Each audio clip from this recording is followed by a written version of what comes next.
mootummaan biyya bulchu fakkeenya waan gaarii hojjete. Walqixxummaa dirree siyaasaa bal'isee hunda keessatti hirmaachisee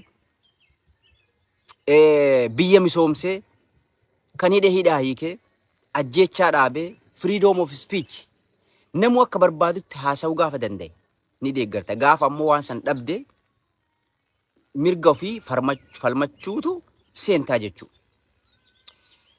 Waa hedduu dhagaa jirra faarsee bultoota haaraa kanarraa. Jaawar bilisoomne jedhee jira. Jaawar agartee kursii jala qabne jedhee jira. Mootummaa Oromooti yoo jige nurra kufe jedhanii waa hedduu haasan jechuudha. Dura dursoo wanti isinitti himuu barbaadu faarsee bultoonni bifa sadiitu jira jechuudha. Faarsee bultoonni bifa sadiitu jira jechuudha. Tokkoffaani faarsee bulaa kaadiree ka aangoo qabu, ka mindaa nyaatu, ka gooftaa isaanii fedhii fi dantaa isaa eegsisu, ajaja fudhatee hojii isaa raawwatu jechuudha. Lammaffaani faarsee bulaa milishaa fi raayyaa miidiyaa warra durgoon kaffalamuuf warra agartee dispaachiin isaanii hoogganaan raayyaa miidiyaa fakkeenya fi ajandaa torbaan kana ta'uu qabu, kanatu ta'uu qaba jedhee warra raayyaa miidiyaa namoota 10,000 lakkaa'aman 30,000 lakkaa'amu kan namni tokko feesbuukii 10 qabu jechuu yokkam diqqaate bara. Warra durgoon kaffalamuuf, warra laaqanni jimaan bitamuuf, farshoon bitamuuf, warra agartee ajajaan raayyaa hoogganaan raayyaa miidiyaa ajandaa inni barreessee inbaaksii godheef gruup irratti ergu fuudhee irratti ajandeessee dubbatu jechuu. Lama jedha. Hagam isiniin jedhe. Faarsee bulaan bifa gam. Tokko faarsee bultoota warra aangoo qaban kaadiree milishaa dhiitee kufaa warra kana jechuudha. Lammaffaani warra raayyaa miidiyaa warra durgoon jimaan kaffalamuuf. Kan irra badaa ammoo kan kan sadaffaa kana. Meedhiisi kuni warri biyya keessaa fakkeenya raayyaa miidiyaa kan ajandaan itti kennamee waa sheer godhu.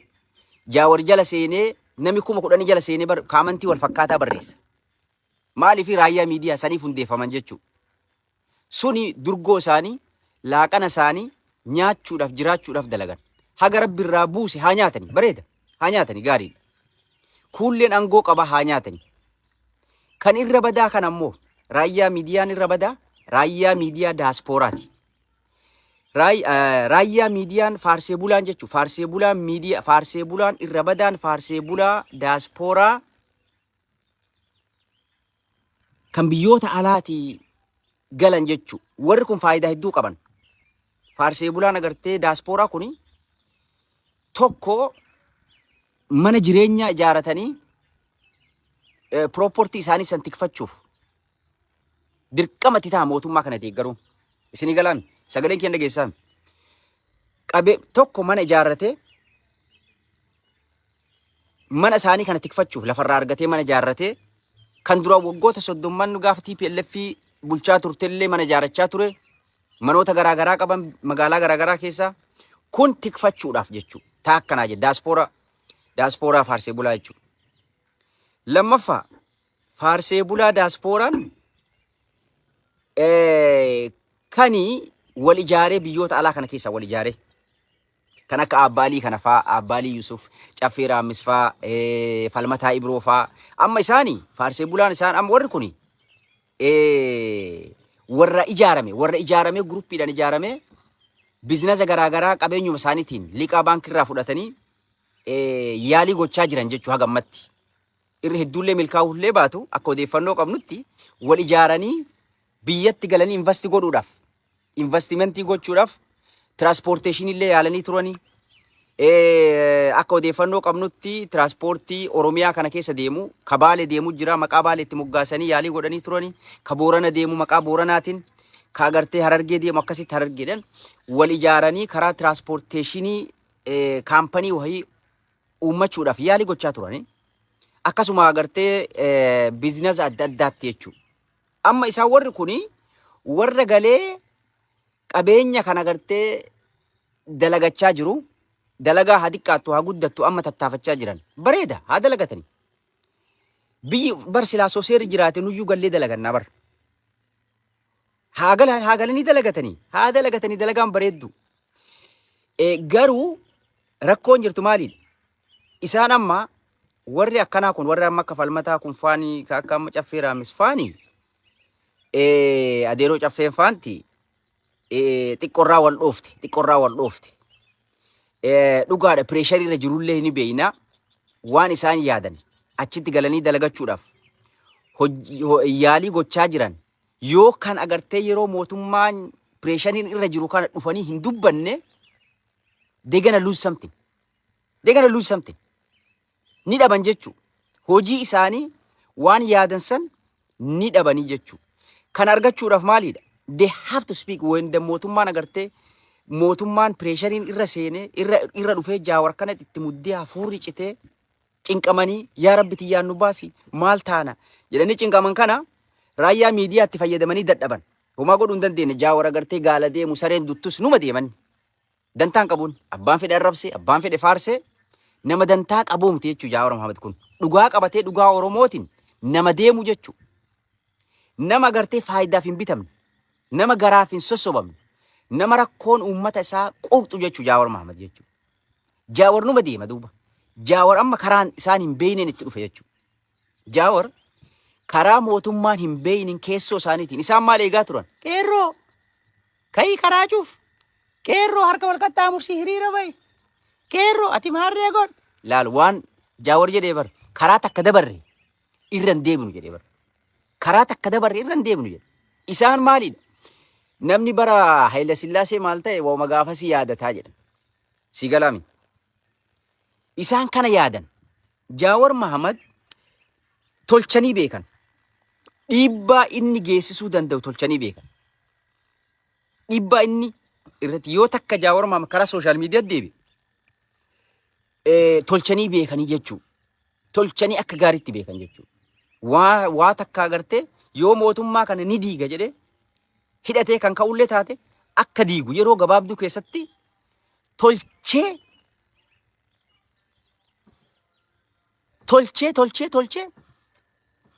tolchanii jechuu beekan jechuu warri agartee amma mootummaa kun kaadireen.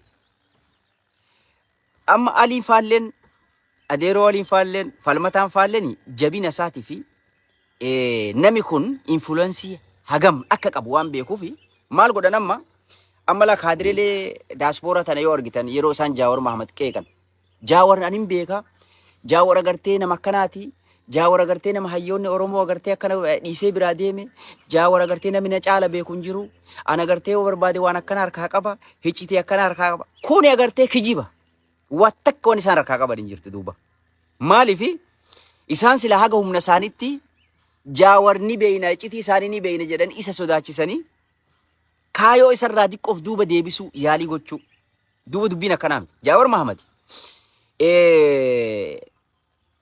abbaan fedhe deeggaree abbaan fedhe dhiisee dantaa isaatii miti. Nama walqixxummaaf falmu Oromoo qofa osoo hin taane nama bilisummaa saba Oromoo kanaaf falmu nama garaan hin sobamne nama billici akka warra agartee amma asii galee jimaa qama'ee deebi'uudhaaf raahessuudhaaf amma adeeroo caffeerreef maal jedha ani dantaan kiyya agartee nagayaan biyya Ameerikaatti yeroo stress na qabu galee qama'ee raahessee deebi'uudha.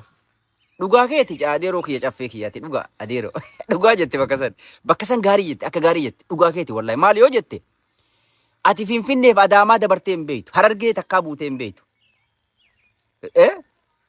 Bishooftuu dhaqxee hin beektu bakki itti dhaqxu eessidha bakka Abiyyi Ahmad rizoortii fi iddoo bashannanaatii fi billici ifaa kararraatii fi maarree kana tolfatee investoroota keessummoota isaatii fi uummata faarsee bulaa ittiin gowwoomsee agartee faarsee bulaa biyya alaatti galu ittiin gowwoomsuudhaaf inni tolfate kana argitee suuraatti kaatee jala qamaatee raayisitee deebite jechuudha. You're right. Dhugaa keeti.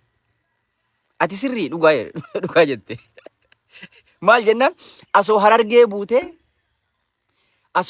buutee akkaataa Oromoon itti jiraachuu jirtu. Maatiin kee itti jiraachuu jiru. Firaa fi ahaliin ollaan kan kee dur keessa turte. Itti jiraachuu jiru osoo argite. Dararamaa fi jiruu qaalii. Saamicha maqaa agartee maqaa faarsee maqaa maarree gaachanaatiin ilmaan dirqiidhaan qabanii agartee ibidda xoofuu jiruutti qaalessuu mana irraa diiguu osoo ija keetiin dhayxee agartee sila kanan jettu ati duuba maaliin raahaa jimaa qamaatee raayisitee billicii adaamaa argite Ameerikaa deebitaa jechuudha. Ameerikaa deebitaa jechuudha. Maaliif Finfinnee keessa rakkoon hin jirtu. Rakkoon hin jirtu. Rakkoon gidiraa guddoon hin jirtu. Wanti guddaan mul'atu maaliidha? Billici prosperity jechuudha. Prosper. Amma laalle Abiyyi yeroo ibsanii Abiyyi nama addunyaa irratti addunyaa jannati warra agartee jannati addunyaa tanarra jira. Biyya lafaa kanarra jira jedhee amanu. Prosperity party jedha gospel. Warra addunyaa irratti agartee biqiltuu garaagaraatii fi rizoortilee garaagaraa bakka bashannanaa bareedduu ijaaratee dhuunfaa isatti itti raayisuu barbaadu jechuudha. Uummata akkanaa kana jechuudha. Gaachana sirnaa thank you. Isumaan naa hima. Ayo chaffe. Ati yeroo chaffe. Wallahi ati qalbii ati agartee onneen tante si beeyti. Keessi kan keenii beeka. Maal akka deemaa jiru garuu ati amma reefu homaan faayidaa hin qabu jette. Wallahi ati faayidaa ni qabdu. Wanni ati an wallahi I'm so sad. Wallahi I was so sad. Dhiyeenya kana yeroo barruu barreessitan si falmataa Ibroo keessattuu faarsii bultoota kaan dhiis. Isin nama ummata Oromooti. Isin nama ummata Oromooti. Haa diqqaattu haa guddattu waan tokko godhaa ture. Yeroo arda mootummaan kun kufee dippiloomaasiin kufee lola civil war biyya keessatti deemaa jiru. Ummata Oromoo fixaa, ummata Oromoo gidirsaa taaksii humnaa oli itti fa'ee daaktaroota agartee waan baasuuf dhabe. Daaktaroonni gidirfamanii namni beelan jaanjahee waan nyaatee bulu hin qabne. Kan mana waggaa 20-30 biyya alaatti lafa'ee ijaarrate irraa diigamaa. Osoo kan argitan dhageessan isin yeroo wrong time yeroo asoobar jalqaba gaafa duraallee silaa gaafa mormaa turtan gaafa Jaawar Mahamad faan hidhame gaafa mormaa turtan san galtanii silaa itti dabalamtanii akka taa'ii akka Hangaasaa Ibraahimitti paarlamaallee ni argattu bar aangoo paarlamaallee ni argattu wallahi ni argattu. Arda mootummaan kuni waa takka qabeenya hin qabu. Atuu ni beekta isinuu ni beektan jechuudha. Wanta namaa gabbaree warra faarsee bulaa biyya jiru kan laaqana bituuf kan jimaa bituuf kan qaxare san malee raayyaa miidiyaa malee waa takka waniin namaa kennuu danda'u hin jirtu jechuudha. Yeroo akkanaa kanatti isin maaliif nuuf gala qabeenya keessan kachitti yaalii gochaa jirtan rabbi isinii haa baay'eessu silaa tikfachuudhaaf dirqama ajajatu isinii kenname dhiibbata isinirra jira yeroo pireeshariin mootummaarra jiru irra dhufu isinilleen isinii kennama. Kun amma hojii malee isinii kennan jechuudha. Jaawar karaa danda'amu kamiinuu amma la mootummaan kun karaa danda'amu kamiinuu Jaawar Mahamad dhabamsiisuu qabnaadha. Jaawar Mahamad nama dhiibbaa fiduu hin dandeenye yoo ta'e duuba bakka sanitti deeba dhiifama. Duuba isin kaleessa nama waan saba kanaaf waan tokko dalagaa ture yeroo har'a isin gadi buutanii faarsee bulaa waliin mootummaa kufe kana waliin Jaawar irratti dhagaa darbuuf yaalii gootan. Bar mootummaan kun kufee bar. Mootummaan bar Finfinnee malee hin jirre. Mootummaa naannoo Oromiyaa dhugaan sabaa maaltu jira yaa alii keenya dhugaan sabaa hin jiru. Dhugaan sabni Oromoo kan ka'ee kun falmataa jiru gidirfamne yaa Jaawar keenya nu dubbadhu Harargee irraa Wallagga irraa Shawaa irraa Jimma irraa Jiddugala Shawaa irraa Finfinnee Shaggar magaalaa Shaggar Adama Oromiyaan guutumaan guututti bo'aan jirtu Jaawar Mahamaditti ummanni Oromoo kan gidirfamu akka dhuunfatti Jimma irraa viidiyoo waraabanii ummata miskiina yeroo buqqisan Jaawar Mahamaditti ergataan jiranii. Jaawar Mahamad kan inni post godhaa jiru kun isaatu create godhee photoshopidhaan post gochaa jira moo waan ubbarri fi isaati uumaan jiru bar waan ummati itti ergee sagalee ta'uufitti jiraa jechuudha. Sagalee ta'uufitti jiraa jechuudha. This is his job. Nam dhala mirga namaatiif falmatu. Voice for voiceless jechuudha Jaawar Mahamad. Keessattuu saba Oromoo kanaaf jechuudha. Jaawar Mahamad hojii bareedarra jira. Mootummaa kana kadhatee dadhabe. yeroo adda addatti gorsee dadhabe. Akka tarsiimotti illee lafa kaa'ee fi kanatu isin baasa, kanatu isin baasa, kanatu isin baasa. Ummata ajjeechaa irraa dhaaba, ummata ukkaamsuu dhiisa, dirree siyaasaa dhiphiftan tana dhiisa. Sirna qeenxee gabbartan namicha tokkocha aangorra tursiisuudhaaf paartilee siyaasaa kan sabaaf sablammootaa kan Oromoo dabalatee tabaan ala gootan kana dhiisa. Dirree siyaasaa dhiphisuu kana faayidaa takka illee hin qabu gara diktaatorummaatti isin geessa. Isin hin baasu yeroof malee. Uummanni har'a isin faarsu kun boru isin tufa dhaaba jedhanii dadhabe jechuudha. Gorsee karaa kiyyaan hin ta'in jedhee callise. Har'a ammoo bombiin karaa isan hin eeynen, karaa mootummaan hin eeynen, karaa agartee Abiyyi Ahmad ofirraa hin eeynen. Keessoo isaaniitii itti dhoote jechuudha. Bombiin keessan itti dhoote tun abadan ammoo duuba hin dhaamtu jechuudha yoo mootummaa kun gargale malee. Yoo of duuba deebi'ee jijjiirama tokko fide malee bombiin har'a karaa isaanii hin eeginiin, keessoo isaaniitiin, impilooyimentii isaaniitiin, dalagdoota isaaniitiin raayyaa ittisa biyyaarraa barba'aa jiranii bara. Yaa Rabbii kiyya gidirfama kana yookaan takkaa nu dhabamsiis. Takkaa nagaa nuuf jechaa jiranii bara. Raayyaa miidiyaan bar qawwee qabate booyaa jira bara. Dararamaa jira bara. Yaa Rabbii kiyya dhaba nu godhu. Yaa Rabbii kiyya takkaa dhaba nu godhu. Takkaa agartee fala nuu buusu jechaa jira bara. Rabbi kadhachaa jira bara. Daaktaroonni bara nuti jiraachuudhaaf waggaa 20 barannee jiruu ofirraa jijjiiruudhaaf waggaa 15 barannee daaktarummaa yeroo dalagaa argannee silaa agartee itti hafuura haragalfannu jiruu teenyatti jijjiirannu waan nyaannuu dhabnee dararamaa jirraa jedhanii bara. Imagine 10,000 birri jechuun laaqan agartee daaspooran aliin faa dhaqanii jimaa tokkoon bitatan jechuudha. Yeroo daaktarri nama fayyisu, Rabbi nama fayyisa. Daaktarri biyyi qabdu birrii 10,000 nyaatu silaa ati har'a sagalee ta'uufi qabda bara. Daaspooran silaa har'a dhugaadha. Mootummaa keenya. Bar mootummaa keenya jettanii miree hin jaalattani. No. La. Jaawar ammallee angoo fi miti. Nuti deeggartoonni isaatiif jaawar illee jaawar achi kenna miti. Abbaan fedhe haa qabatu. Oromoon hara galfattee waan isaan irratti abbaa taatee jiraachuudha. Dabretsiyoon illee maan dhufu. Jaawar achi kaa'u miti. Silaa isin daaktaroota kanaaf sagalee ta'uutu isinirra jira. Yookiin ammoo mootummaa keessan gaafachuu qabdan. Yaa mootummaa keenya wanti akkanaa kun nu kuffisa. Angoo teenyalleef gaarii miti. Diina nutti hora. Deeggarsa tokkollee hin qabnu. Nu kunoo akka paartii bilxiginnatti nuti bilxiginnumaa fi kaadiree fi faarsee bultoota qofa kan nu qabnu.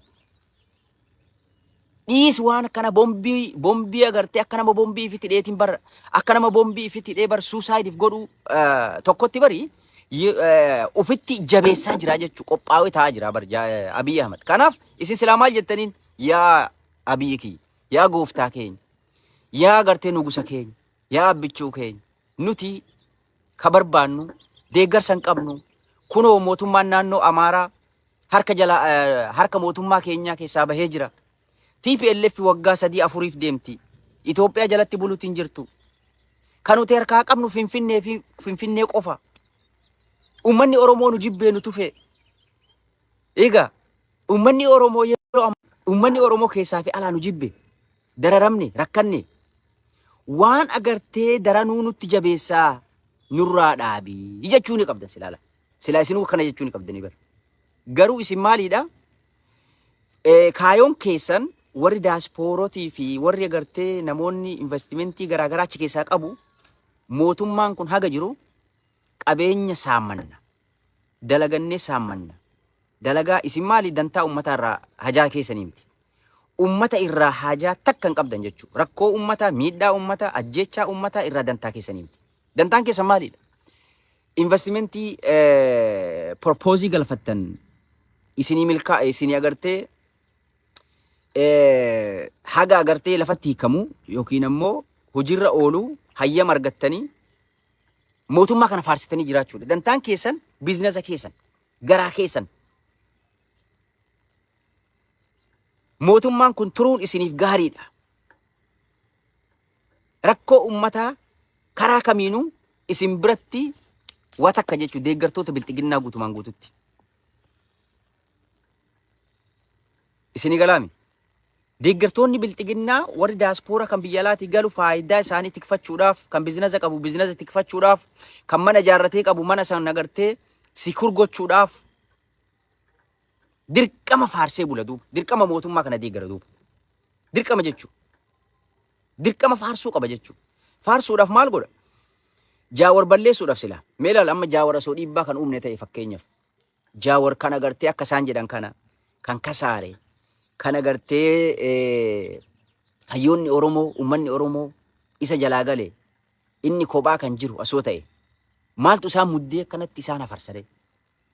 Maaltu isaan cinqee kun Adaanech Abeebee irraa qabee aangawoonni gurguddaan Biraanuu Juulaa irraa qabee bar ibsarratti baasaa jiranii bar muddamanii fira alphaanii bar maaliif humna jaawar beekan jaawar maal akka ta'e beekan. Jaawar ardhallee mootummaa keessaa raayyaa ittisa biyyarraa qabee dalagdoota gurguddaa warra aangawoonni gurguddaan jaawar waliin communication akka qaban wal qunnamtii akka qaban dirqiidhaan malee fedhiin akka mootummaa kana jala hin jirre keessoo isaaniitii akka hargufamaa jiran argaa jiran jechuudha. Ni beekan jechuudha. Maal guyyarraa gamaggama jedhanii bari walitti qabanii uleedhaan bar uummata bar gidirsaa jiru bar nu keessa jira. Kan jaawar waliin qunnamu kan numa keessa taa'ee agartee odeeffannoo itti ergu warruma nu mindaa agartee baafnuuf mindaa kenninuuf qallamnu aangawootuma keenya bar gidirfamanii baaraganii rakkachaa jiru bar. Kana beekan duuba Jaawar Mahammad karaa isaan karaa biraatiin eeganii inni ammoo karaa keessoo isaaniitiin itti dhufe easy way jechuun kun faan laal kan durirra akka malee dangerous jechuudha. Kun faani duula amma daaktarootaa kanatti raayyaan ittisa biyyaa makame jechuun milishaan makame jechuun hojjettoonni waajiraalee seektaroota kamuu irra jiran itti makaman jechuun mootummaan duraanuu Finfinnee fi Oromiyaa qofa jira bar. Kan faannoo Amaaraa ittiin lolchiisan maallaqni eessarraa saamama? Naannoo Oromiyaa. Kan Tigraay agartee erga walii araaramanillee kan baajanni irraa sassaabamu irraa saamamee Tigraay geeffamu Oromiyaa. Kan biyya agartee baajata biyyaa akka waliigalatti ittiin baasan maallaqa baajata biyyaa waliigalaa eessaa saaman Oromiyaa. Uummanni bari responsibilitiin itti gaafatamummaan naannolee hundaa irratti bu'ee naannoo Oromiyaa kana qofa keessa saamicha daangaa hin qabne irratti geggeessanii kan qawween bitan kan milishaa ittiin leenjisan kan agartee nyaataa fi dhugaatii uffata milishaa ittiin agartee gaachana sirnaa jedhanii ittiin maallaqa sassaaban kun hundinuu Oromiyaa uummata Oromoo irratti deebi'ee Oromiyaa qofarraa kan sassaabamu jechuudha. Kanuma jechuudha. Kanaafi isaan ammaaf duuba deema Jaawar maal takkittiin isaan silaa laalu akka kookkotti isinii kennaa jaamsi dhiifama amma sinaqaa fixadhe besi akka kookkotti wanni isaan ittiin sodaachisanii deeggarsa uummata Oromoo irraa argachuu barbaadan maal seetan yeroo ammaa kana laal sabaaf sablammooti jibbee jira. Itoophiyaa guutuu keessaa gargaarsa tokkollee Itoophiyaa dhiisi kaadireen faarsitee bultoonni kunuu ni beekan jechuudha. Wallahi ni beekan. Garuma deeman dhabanii waan ta'an wallaalanii ni du'anii ni hidhamanii ni doorsifamanii jechumaaf faarsan malee faarsanii garaa guuttachuudhaaf jiraatan malee mootummaan kuni akka agartee sirna qeenxee tiksuuf Abiyyi Ahmad qofa achirratti tiksuuf wareegami kamuu yoo dhufe akka fudhachuu jiran akka biyya diigaa jiran ikaanamii balleessaa jiran lubbuu namaa galaafachaa jiran lola kaan irraa lola kaanitti akka deemaa jiran bar ati biyya agartee sirna takkaan paartii takkaan bultu in 21st century